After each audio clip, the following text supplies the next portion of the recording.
December's end, two neighbors called on an old-time friend. And they found his shop so meager and lean, and May gave with 1,000 clumps of green.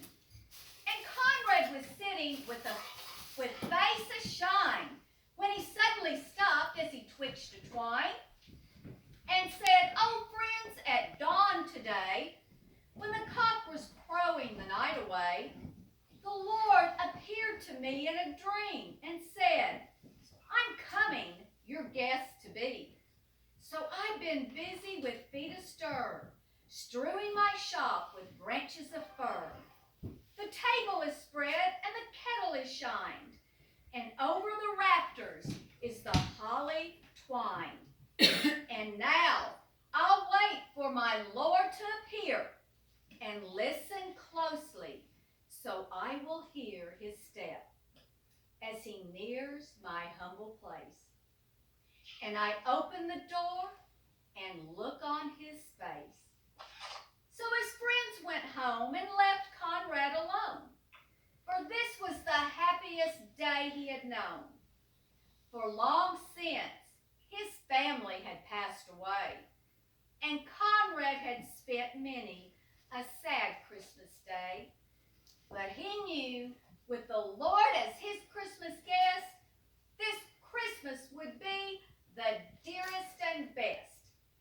So he listened with only joy in his heart, and with every sound he would rise with a start and look for the Lord to be at his door, like the vision he had a few hours before.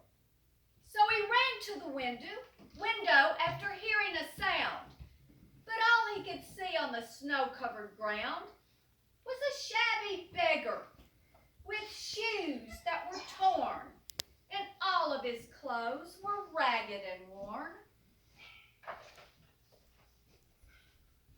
But Conrad was touched, and he went to the door, and he said, "Your feet must be frozen and sore. I have some shoes in my shop for you, and a coat that will keep you warmer too." So with grateful heart, the man went away.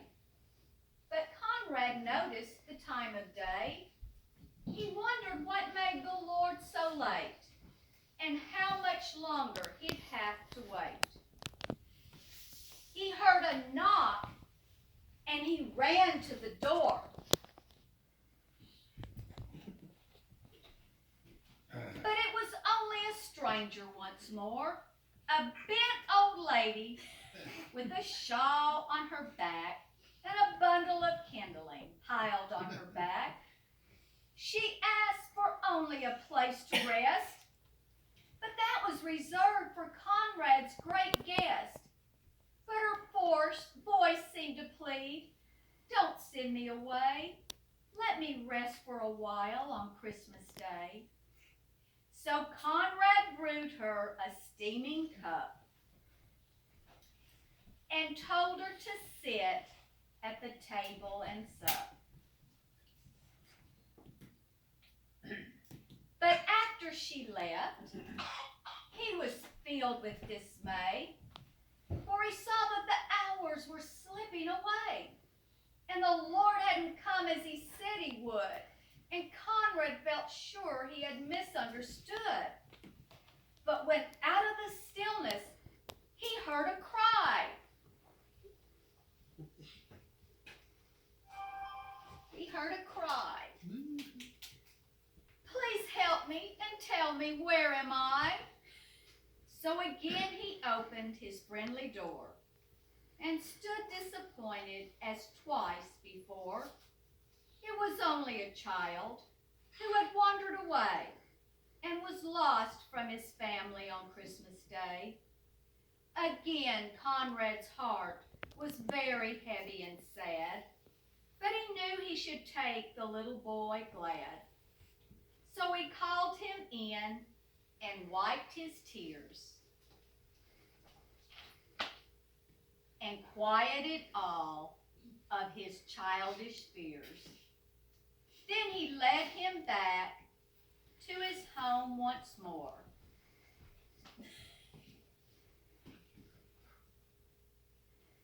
But as Conrad entered his own darkened door, he knew that the Lord was not coming today, for the hours of Christmas had passed away. So he went to his room and he sat down to pray. And he said, "Dear Lord, why did you delay? What kept you from coming to call on me? For I wanted so much your face to see." When soft in the silence, a voice he heard, "Lift up your head, for I count my word. 3 times my shadow crossed your floor. 3 times I came to your lowly door. I was the beggar with bruised cold feet. I was the woman you gave something to eat. And I was the child on the homeless street.